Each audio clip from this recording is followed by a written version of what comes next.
Yo, what's going on, guys? It's Houston Sports Talk back into the video today. And today the Houston Rockets have clinched the 2 seed with the Oklahoma City Thunder beating the Los Angeles Lakers 136-120. The Rockets clinched the 2 seed. The Lakers had to win out and the Rockets had to lose out in order for the Lakers to have a chance at the 2 seed, in order for the Rockets to fall to the 3. And so with that, loss to the Thunder tonight, the Rockets end up clinch the 2 seed. The Lakers matchup if the Lakers would have won tonight, and let's just say the Rockets were to lose tomorrow when they play the Clippers, that game against the Lakers that the Rockets play on Friday night would have been really important in the standings. But that doesn't matter now that the Rockets have clinched the 2 seed. Now, the one thing I will say that if you potentially think the Rockets should think about potentially in their next final 3 games is, the potential of resting starters. But also the other thing I would look at is playing the Lakers on Friday, playing the Nuggets on Sunday. Here's the thing I would consider. Play your starter. This is my idea of it. Play your starters tomorrow night on Wednesday against the Clippers. And that would be your last game before the playoffs.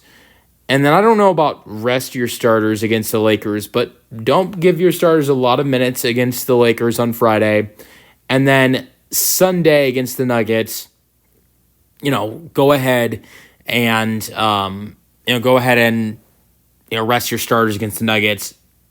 And then the thing is that I hate talking about your favorite team intentionally losing, but the Rockets, if you potentially players aren't going to go out there and intentionally lose. But if the Rockets were to potentially lose against the Lakers on Friday or lose against the Nuggets on Sunday because their starters are resting a little bit, then you're potentially helping the Lakers or Nuggets stay out of the play-in. And the reason I say this, that you don't want the Lakers or Nuggets to fall to the 7 or 8 seed, because then most likely if the Lakers and Nuggets or Nuggets fall to the 7 seed, most likely they're going to be the 7 seed. They're going to win the 7-8 matchup and will play the Rockets in the first round. If you're the Rockets, you do not want to face a Lakers or Nuggets team in the first round. That's just the one thing I would say. It's not that I don't think the Rockets could beat those teams. It's just not a team you want to face in the first round. Your first round your first playoff series as a team. And I'm not, it's not saying this team doesn't have experience, because there are people all the time that say this team doesn't have experience. When this team does have experience, when you look at guys like Fred VanVleet, who's won a championship, Jeff Green has won a championship, Dylan Brooks has played in many playoff series in the past with Memphis, Steven Adams, most of his career, he's been in the playoffs. So this team has experience, but some of the young guys don't. And so I think it'd be better for this team to face a team, you don't want to face a Lakers or a Nuggets team that has experience in the playoffs, with LA having experience with guys like Luka and LeBron, who have many playoff series in their belt. Allison Reeves, who was all part of a Western Conference team, Western Conference Finals team a couple years ago, or with the Nuggets a championship. I know they just got rid of their head coach, but that's just those aren't just teams. That is not a team you want to face, Nuggets or Lakers, face in the first round. Now, and this is no disrespect to the teams I'm about to mention, but I think an ideal matchup for this Rockets team in the first round is the Memphis Grizzlies. It's possible, but I think the Memphis Grizzlies are an ideal matchup for the Rockets in the first round if they can fall to that 7 seed. Or, I'm going to say this, Minnesota as well. Look, it's no disrespect to Minnesota. I don't see Minnesota as dangerous as facing Nikola Jokic or facing Luka and LeBron in the first round, or facing Stephen Curry and Jimmy Butler in the first round. And we saw the Rockets have some success against this Minnesota Timberwolves team this year. 2-2 against them, and one of the losses the Rockets had to Minnesota, most of their a good amount of their starters were out. I know Fred VanVleet and Jabari Smith Jr. missed one of the games in Minnesota. So when all their players were healthy against Minnesota this year, the Rockets went 2-1.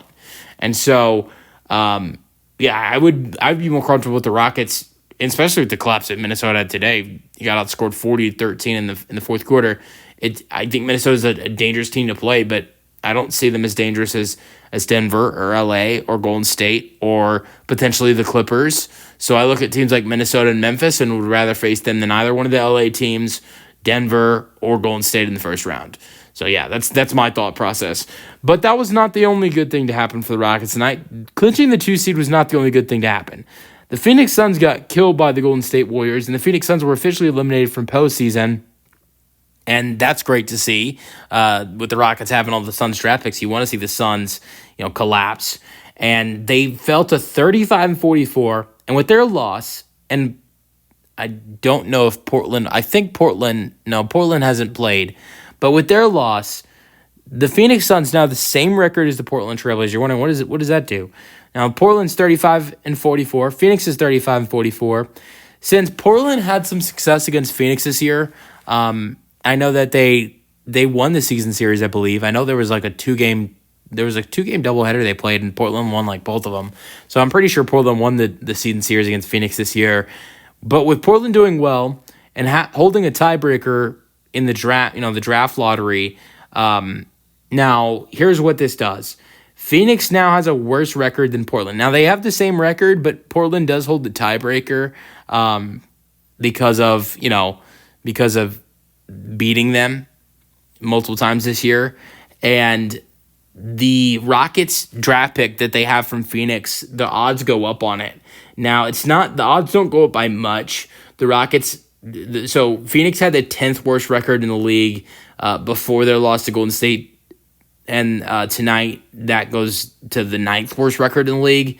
And so before their odds of being in the top 4 in the draft was 16.9%. That goes up to 17.3%.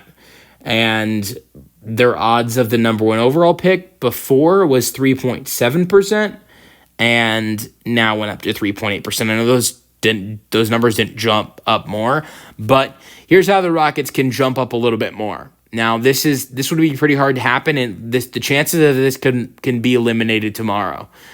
So if Phoenix loses out the rest of their 3 games, which is not the hard part of it. Phoenix plays San Antonio, they play Oklahoma City and Sacramento. Sacramento fighting for seeding. Oklahoma City still has a good team. Phoenix doesn't have KD. San Antonio still have a solid roster when Phoenix doesn't have KD, and Phoenix, didn't do that well against San Antonio this year. I think it's very unlikely Phoenix could lose out the rest of their games. Here's the hard part of it. You'd have to see San Antonio win out their games. They play Golden State tomorrow. That should end tomorrow. You should see San Antonio lose to Golden State. But who knows? Golden State is on the second night of a back-to-back. But then, here's where it gets interesting. San Antonio's final 2 games are against Phoenix and Toronto. So I would pretty much think San Antonio should have wins against Phoenix and Toronto.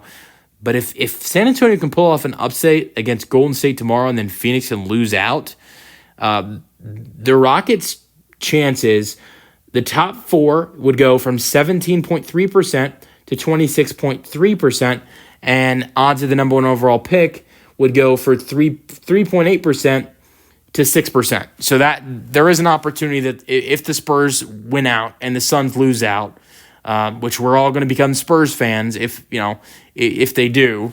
I mean, for the next 3 games we're going to all be Spurs fans. But if that does happen, the Rockets would have a 26% chance of being in the top 4 in this year's draft and 6% chance of Cooper Flag, which it is unbelievable that a team that is the 2 seed in the Western Conference could have a 26% chance of being in the top 4 in this year's draft and a 6% chance of the number 1 overall pick. And 6% chance, that might not seem very good, but keep in mind, some of the worst teams in the league, Utah, Washington, Charlotte, they all share a 14% chance of that number 1 overall pick.